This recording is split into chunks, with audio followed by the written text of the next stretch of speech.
the concept of learning ecosystems was not yet quote-unquote popular. I left the education world and moved to the cities world. City leaders started to look at the question of education/learning. Something has been written about in some way or another for about a decade, I think, and there's lots of different sort of interpretations or understandings, and the field, I think, is kind of growing and consolidating and emerging, particularly as more studies are now happening in the global south. Welcome back to Wise on Air, the show where we talk to the world's leading minds on the future of education. My name is Sebastien and I'm the producer of the show. As the world charges forward into the 21st century, the formal education sector seems to have been held back. How can we reinvent ourselves and our relationship to knowledge when the base of learning is rooted in arguably antiquated methods? Education is no longer just about delivering expertise and content. In an era where information is abundant and at our fingertips, it should be about learning how to learn, how to question, and how to interpret. While reading, writing, and arithmetic remain essential, they simply aren't enough to prepare learners for this new age. The past 2 years have taught us the value of connections and community. The sense of belonging to a community is crucial for healthy development. And education institutions need to bridge that gap between young people's learning and their social lives, communities, interests, and careers. That's where learning ecosystems comes in as the potential solution, a concept that has gained increasing interest in recent years. Academics and researchers have been mapping these ecosystems, seeking to understand trends and best practices in order to better define the concept. And numerous foundational papers and reports have been published on this topic in recent years. Learning ecosystems encompass a variety of definitions, all revolving around a similar theme: a system or group of people coming together with their resources to support the evolution of learning within their community. These stakeholders can range from all kinds of backgrounds and expertise. At first, when I heard the idea of bringing so many stakeholders together to solve pressing education problems at scale, it almost seemed utopian to me. How are you supposed to get all these people together in one room? However, it already seems to be happening in some parts of the world. The potential of this concept is immense. But how can we expand it globally? And how can stakeholders from various backgrounds get involved in the first place? To explore these questions, I had the opportunity to speak with Rosie Clayton and Sebastien Turbot. Rosie is an education specialist and co-founder of the Weaving Lab, an organization which is developing global expertise in learning ecosystems. She has also served as a long-running research fellow at WISE, expanding our portfolio of research in the field. Sebastien, now working as the Director of Content and External Affairs at our sister initiative Earthna, has also had a long history with WISE and recently spearheaded our publication on designing learning ecosystems. A publication served as a playbook for anyone interested in advancing the concept and creating their own ecosystem. Check out the links in the description to access the book for free and for more details on the initiatives of our guest speakers. We've wanted to spotlight this concept on Wise on Air for a while now. And with Rosie and Sebastien both being in town, and amidst upcoming WISE projects on learning ecosystems, we couldn't miss this opportunity. So without further ado, let's dive straight into the conversation and explore the exciting potential of this innovative learning model.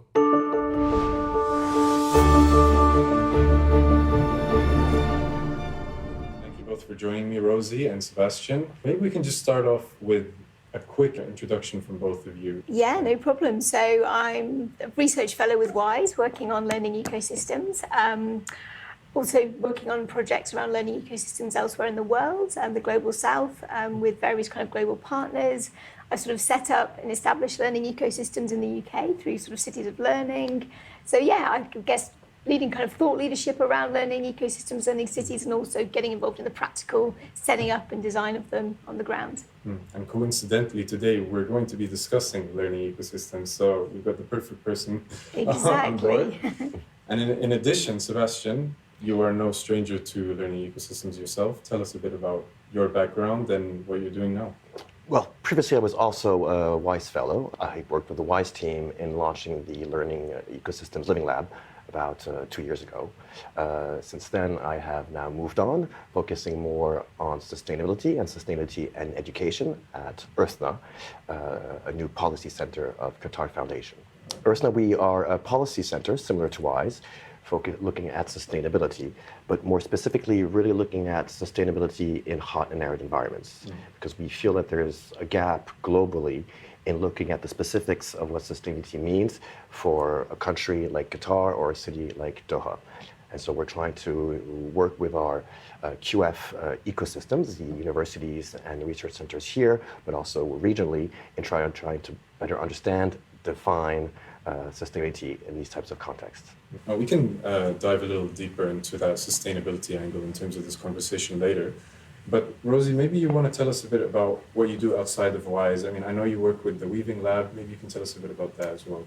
Yeah, so I'm kind of connected into a global network of people who would define themselves as weavers and who are thinking about these sort of ecosystemic ways of working, which really, I guess, are about how do we transform and change our education system so that they're fit for the future and fit for the next generation, current generation going through our schooling system today.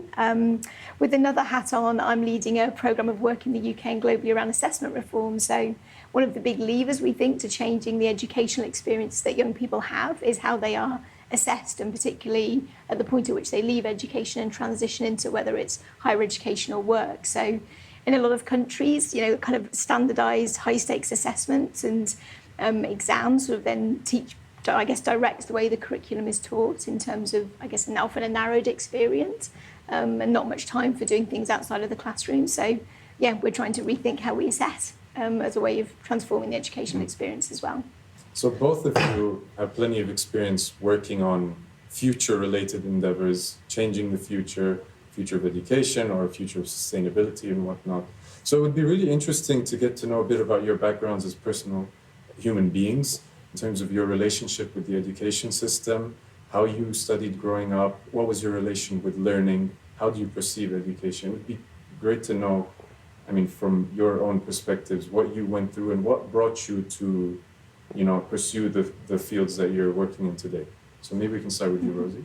It's a great question, actually, isn't it, when you think about it? So I think I was very kind of lucky to develop a love of learning throughout my educational kind of experience. So I moved around a lot, went to quite a few different schools, but did a lot of stuff outside of school. So whether that was sports or extracurricular sort of types of things with family, with friends. My grandparents played a really big role in my upbringing. So they obviously were taking me places and getting me into doing different types of things. So I guess I was lucky that I really enjoyed education in the main. I guess I did well within the traditional kind of paradigm, but then was able to be exposed to lots of different experiences. I think having experiences of the workplace quite young was important. So I had a Saturday job from the age of about 15. It's less common now for young people to have Saturday jobs, as it were. But yeah, I was doing lots of kind of work as a teenager and then into my 20s. I went to university. That was great. That exposed me to the world of policy and politics. And yeah, kind of got into education by chance, really, through education policy and kind of activism, I guess. And did you grow up, and you said you moved a lot, so was that mainly in the UK or abroad as well? Yeah, no, in the UK. Okay. So not really cities, but sort of towns and more rural areas. Yeah, which is still kind of a big change I have plenty of experience moving across the UK when I was still living there. Yeah. And I hated every single time I had to adjust to a new environment, to a new school. So it's quite interesting that, you were able to manage that, you had that sort of adaptability, you had that support from your grandparents. So it's interesting to get a sense from what you experienced. Yeah, I probably went to about 5 different schools, but that sort of brings, you're right, you develop those skills and adaptability and resilience. You either do or that you find that experience very traumatic, probably, I don't know. But yeah. I grew up in a very traditional, formal kind of education system. And yes, I was bored, I was disengaged. It did not nurture a love for education or learning with me. So I kind of, steadied along until university. But, kind of in hindsight, and to look at your question, was there a fundamental moment as I was growing up that kind of drove me and led me to what I am today? And was this moment in school? Well, so the answer is no, that moment was not in school, or it wasn't to school, it was a field trip to Berlin in 1987. So the Berlin Wall is still there. You still have East Germany, West Germany, you still have the Cold War. And it was a fundamental moment for me because, I was so impressed by seeing this wall and these people being, separated and this kind of antagonism that I had to understand why, and I had to try to solve it. And that really led me through my career into university, looking at political science and then the development and humanitarian field. That kind of eureka moment that has been driving me was a informal, out-of-school learning moment that led me to where I am today. What about you, Bassem? Yeah, good question. No, in my case, I actually relate to a lot of what you said. I mean, in the sense that when I took a trip to Japan during my high school days, I had no idea what I wanted to do in the future. And when I went to Japan and just saw how people lived, how different city life is versus rural life, and what caused so many people to move from rural country Japan to the city. And that trip of just seeing everyone living their lives in such a different way to what I was used to growing up really sort of sparked my curiosity for the first time that school didn't do in a way for me, which is a shame, really. And yeah, from that moment, I knew I needed to live in Japan. I wanted to study there, but I still didn't know what exactly I wanted to do. Ended up picking international relations, which was just on a whim, Tokyo University, but it managed to work out splendidly for me in the case, because I had a professor that took interest in me, was actually interested to get to know me as a human being, and that sort of sparked inspiration in me to sort of do better, to impress that individual, to sort of connect with that person on an intellectual level at least. So I think growing up, I always felt that was what I was missing, is just that human connection in education to make me understand why am I learning versus is this a stepping stone to a career in the future? But maybe I'm jumping ahead a little bit into things that will definitely come up in the conversation. Maybe we can fast forward to the topic of learning ecosystems in this case, because based on your experiences, as much as you thrived and excelled in the traditional system, I think you realized that something can be done better. There's room for improvement. Especially in your case, Sebastien. So what brought you to this idea of learning ecosystems? Tell me a bit about the history of this concept. Like, was there a clear starting point? Were you personally involved in that starting point? Yeah. And how do you define the concept of a learning ecosystem? That's also a really good question, because something has been written about in some way or another for about a decade, I think, and there's lots of different sort of interpretations or understandings, and the field, I think, is kind of growing and consolidating and emerging, particularly as more studies are now happening in the global south as to what ecosystems are sort of looking like as they're kind of getting grown in different places. For me, I kind of got into this when I was in the US in 2016. I did a research fellowship looking at what I then was thinking around kind of innovation ecosystem. So what's the process around which school transformation is taking place? How do you build new kind of learning models? And so what do innovative new schools look like? How are they interacting with their community? How are they building really strong partnerships? How are they leveraging kind of mentors and other types of adults, I guess, to help young people kind of figure out what their journey might be, not dissimilar to what you both have said. And got to just experience numerous different environments within which learning ecosystems were being kind of constructed in 7 different cities, and got to really understand the process that sat around that sort of building of an intentional ecosystem of support for changing the paradigm of education, I guess. So there was something called innovation ecosystems that you were working in? Yeah, it's quite common in the business world. I think the idea of an innovation ecosystem, and I was trying to sort of translate that concept into education, and then with the learning ecosystems, kind of fitted that quite nicely. So that's the term that's more commonly used now. So how long have you been working on this concept? I guess since about 2016 properly, but I've been aware of it for longer through other sort of reports that have been published. Yeah. Do you have anything to add on that question? No, I mean, in my case, I came to learning ecosystems from like a different angle, which I think is interesting because it shows the complementarity of it. Is although I had been working on kind of innovation and education until 2016, more or less, the concept of learning ecosystems was not yet, quote unquote, popular. Then I left the education world and moved to the cities world, looking at the future of cities. And in that context, more and more people looking at, the cities looking at the question of talent retention, realizing that the formal national education sector wasn't necessarily delivering on the skills that local businesses needed. And so city leaders started to look at the question of education/learning and asking themselves, how could we support and complement the formal education sector in our city, in our neighborhoods? And looking at, okay, how could we complement education with outside, informal, non-formal learning opportunities? And that's where I kind of discovered this emerging concept of learning ecosystems and how it really had this bridge between the education and the kind of city space. Because I don't know if we'll get to that, but a lot of the thinking and the writing around learning ecosystems is that it's very much place-based. What makes learning ecosystems as a model stand out to you versus some of the other solutions in that regard when it comes to advancing, the issues that we face in our education systems? What sort of makes you a believer in this model versus the alternative models that are out there? That's a good question. I think it's partly linked to what you said about kind of cities and at different stakeholders setting a vision and then working out how they work together to achieve that vision.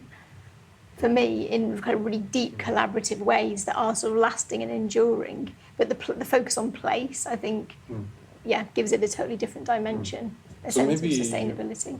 But yeah. I was going to say, we could open Pandora's box of education reform. Yeah. But I think why there's growing interest in learning ecosystems is whatever's happening there in the formal education sector and reforms or no reforms, learning ecosystems allows for conversation to happen around learning, once again, to support, in some cases maybe replace formal education systems by bringing this kind of whole community approach. We can all kind of convene together and provide learning opportunities in parallel to the formal education sector. I think for me that's the main key, is that we can all participate in the learning experience. Yeah. And people often use the word education's everyone's business. Yes. And so I think, as well as the sort of the complementary offer to the formal system, what's quite interesting is when you start to see some of the innovations in the informal space then infiltrating, as it were, or influencing might be a better word, the kind of education that's happening in the classroom as well. Yeah.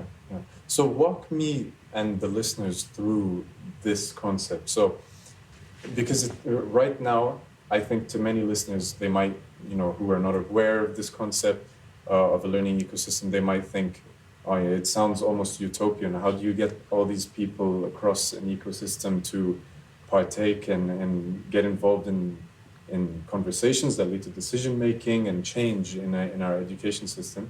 So maybe you can walk me through the user experience, or maybe give me an example of one that exists around the world of how it functions exactly, and who are the stakeholders who get involved.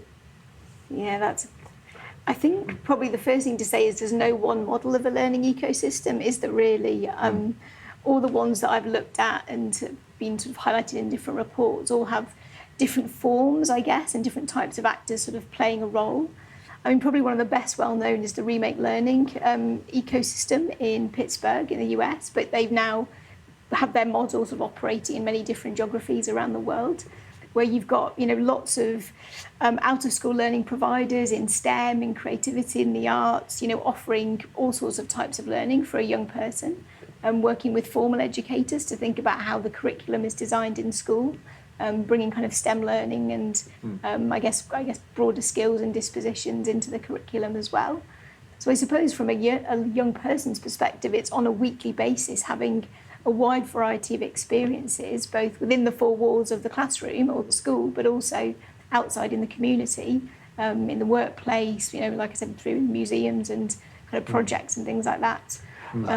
If we stick to the Remake learning example, which I think also is a very good one, so there's learners learning outside of school to complement what they're learning in school.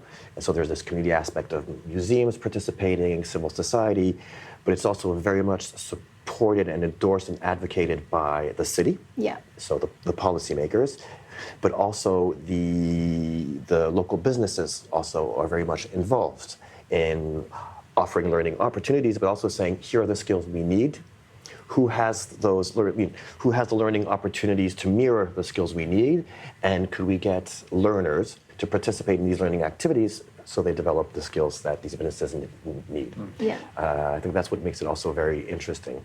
And I would add, maybe last but not least, lots of people have been asking us, okay, how do we launch a learning ecosystem? Which led to the creation of the Wise Learning Ecosystems Living Lab. And I think one of the secrets of Remake Learning is the very simple notion of a learning festival. How they started their learning ecosystem was like first having a week-long city-based learning festival, kind of outdoors, getting, once again, NGOs, museums, grocery stores, whoever to participate in offering free learning activities across the city to create that momentum, to create that buy-in, to get parents to come and see their kids learning in a different way that is not necessarily, school-based. Same thing, getting business leaders to see, okay, this STEM workshop is exactly, looking at exactly the skills that I need. So creating that momentum, creating that understanding and that buy-in that there are other forms of learning than only in a classroom, in rows, looking at a blackboard. Yeah. And to kind of, I guess, manage learning ecosystems. I mean, that's something we're going to be looking at in a workshop later today, but it requires a certain form, I guess, of orchestration or governance. So with the Remake Learning in the US example, you've got a foundation that's been embedded in place for about 15 years and has taken a role in managing all of these opportunities, promoting them, sharing them, having ongoing kind of communications and convenings. They run working groups around the particular skill shortages that the region has. So it takes very kind of careful oversight, I would say, to make a learning ecosystem work. But that also is something we see everywhere in the world, that the leadership piece is really important. No, the Remake Learning example is really interesting. I mean, we're familiar with them, of course. They were one of the recipients of the WISE Awards last year. I got to meet the team, and I was astounded by, just them setting up simple sessions with the rest of the awards winners and sort of making them really interactive. And I saw their vision in action. And it was really interesting that you mentioned Remake Learning Days as well, their festival, because I guess that's where the inspiration came from for our own Doha Learning Days, which I didn't really think of. I don't think so. I mean, to Wise's credits, I think they hadn't heard of the Remake Learning Days when you guys launched Doha Learning Days. Oh, okay, interesting. So, to your credit. Yeah. What I think is also interesting and something we haven't touched on yet is what's something that's not in the Remake Learning model, but which you'll see in a lot of other learning ecosystems, is the whole question of a digital platform to provide a learning experience, a learning journey, linking to the whole question of assessing the learning under learning ecosystems and the whole question of credentializing that learning. What I mean by this is you, Bassem, you participate in a hackathon. It's something related to STEM skills. Could we create a learning ecosystems where the formal education sector and policymakers have agreed that what you're learning in that hackathon, what you have learned, can be recognized, assessed, and give you credits in your formal learning education journey, if you see what I mean? I mean, that would be amazing if we could figure out. There's debate around that. Some people, I think if Greg Baer from Remake Learning was here, he'd be telling us that they don't want to go down that route because it's counterintuitive to this idea of organic learning without any pressure, putting the learner in control of their learning without, going back to assessing and credentializing. So I think it's an open question. I mean, I don't know what you think, and Rosie. it depends how you do it. So actually, in a conversation with Greg recently, we were talking about how the technology around digital credentialing has changed so much in the last decade. And actually, when I was at the RSA leading cities of learning, we built a platform specifically for that purpose to issue digital open badges that recognise different forms of learning. So this wasn't about you're at level 1, 2, 3, 4. It was like, I'm engaging in learning, I'm participating, I'm demonstrating my learning to others, or I'm leading my learning. So it was more active. But we found that really, depending on how you kind of construct the credentials and what standards you're using, it can help young people understand the skills they've gained through participating in learning and the knowledge that they've gained, and then help business and industry to then think about recruitment and see the kind of talent pool, I guess, that of people that they might not identify through the formal education system, because the skills they've built through these other types of activities aren't necessarily the ones that they build through formal education. So yeah, it depends on the technology, depends on how it's deployed, I think. But there's a lot of changes in that space in the last even 3 or 4 years. Wow, yeah, no, and probably this year is going to entail many different changes in that field as well. There's so many different types of learning ecosystems that exist around the world, which is why you deemed it, as well as WISE deemed it necessary to sort of put a clear sort of playbook on what we define as a learning ecosystem. So what would that definition be based on the work you did in the playbook? And how many people did it take and how many conversations did it take to sort of approve on that definition? On the playbook, the question was less what is a learning ecosystem, which I think others have more or less pretty well defined. It was more the how-to. Because we had more and more people turn to us saying, okay, I believe in this, it looks great, but how do I launch a learning ecosystem in my community? Yeah, I was going to say, I mean, I still really like the definition from the WISE report from maybe, was it 2019, Valerie Hannon and others, which was something like, a diversity of providers coming together to provide new pathways to thriving for young people. So recognise that diversity of people and places that need to be involved, and that we're intentionally constructing new pathways to thriving, whatever that might look like. Now, after everything you mentioned, I think I can see the value of such a system. I think it's very true that the traditional system in its current form, in many circumstances, doesn't necessarily meet the demand with the supply that the business world needs, or the corporate world, or whatnot, or what the world needs in general.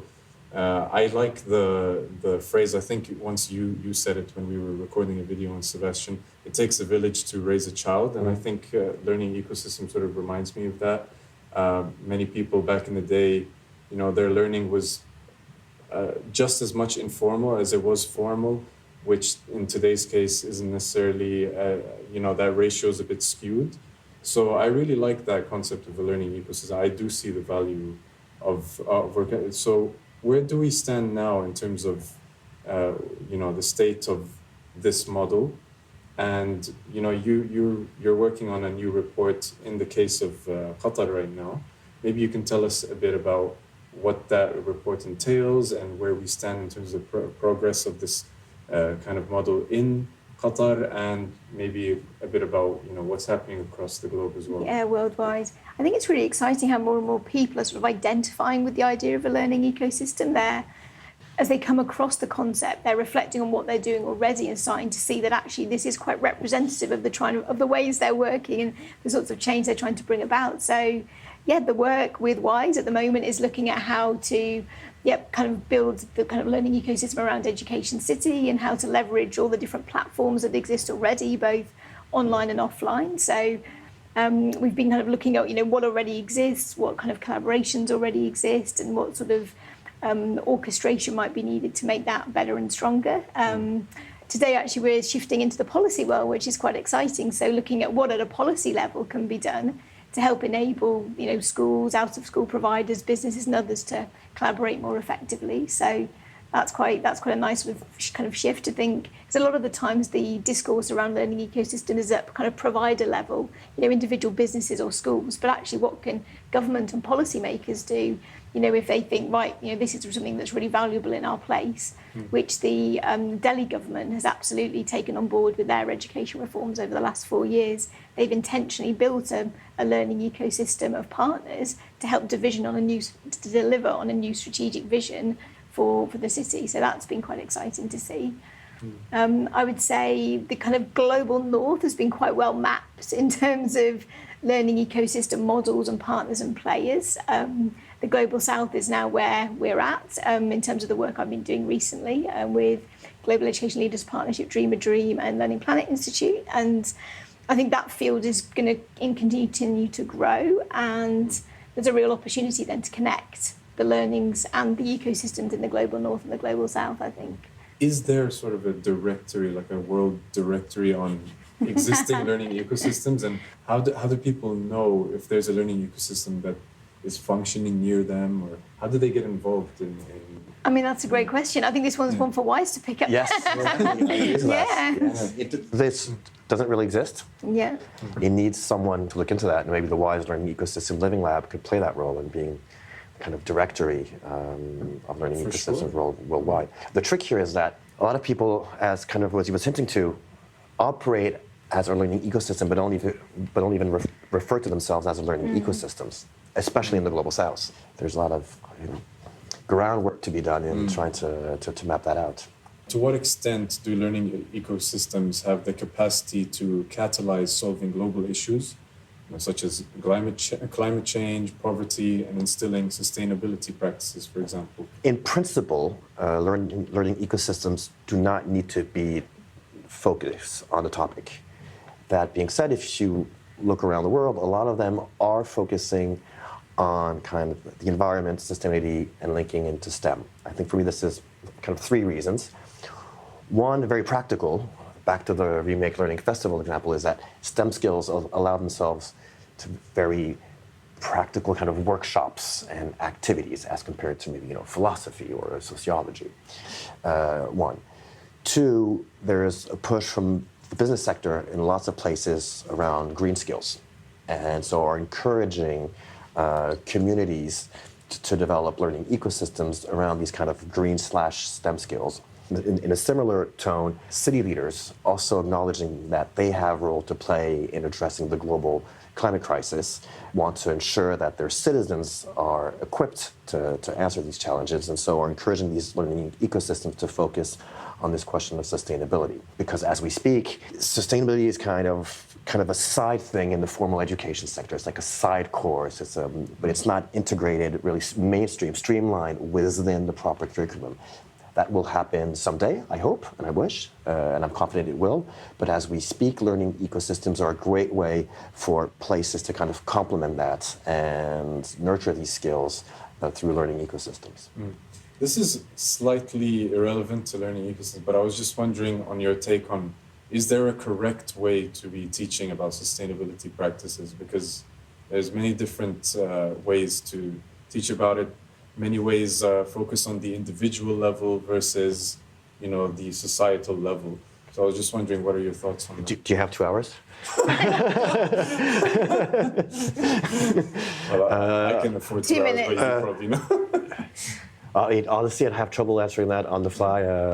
Could we skip that one? Yeah. No, but let's do a Wise on air focusing on sustainability around Wise. And I know I need to talk to the team. We will be launching a report on mainstreaming sustainability education here in Qatar at Wise. So let's do something like that. That's cool. Yeah. And one more thing I sort of touched upon it, but I think just clarify a bit more, is, let's say you are aware about a learning ecosystem near you. What's the best way to get involved? Like, you just reach out to the organizers of the learning ecosystem and just say you want to get involved? Let's say you're a museum owner, business owner, or whatnot. How does the process usually work, or is it very informal? Probably events, aren't they? That's when people often most find out. Festivals about are it. interesting. What we saw from the playbook is, one, everyone said it was messy. There's no step one, step two, kind of step three linear process to that. With that being said, if I had to answer your question in a minute, I'd say find your core group of 4 or 5 people, ideally on paper, a teacher, a school principal, a city leader, someone maybe from like a museum or cultural institutions, someone from like a civil society, people like organizing hackathons or workshops. I guess I'd start with that. Yeah. That would be my 5 kind of key people who can then kind of be the ambassadors in their own sectors of this learning ecosystems that we're trying to launch in our neighborhood, in our city. And that is a wrap. Thank you very much for listening to this episode of Wise on Air on the topic of learning ecosystems. This is a subject that we have been researching at Wise. It's part of one of our essential core tracks in the organization. We've been researching this topic for quite a few years now, working with all kinds of stakeholders in the field from across the globe, trying to get a better sense of the potential and capacity of this model. So we're really excited and glad that we were able to cover this topic at last on the podcast. If you enjoyed this episode, please share it with your friends and colleagues and leave us a review on Apple Podcasts. It really helps out a lot. And if you have any feedback or suggestions for future episodes we'll cover on the show, we'd love to hear from you. You can reach out to us anytime on our social media platforms through the links in the description. Once again, a warm thank you to Rosie, Clayton, and Sebastien Turbot for joining us on this discussion. And don't forget to subscribe to Wise on Air on wherever you get your podcasts to be notified of our upcoming episodes. We'll be back very soon with another episode coming in just a couple of weeks. Until then, keep on learning, and thank you for listening to Wise on Air.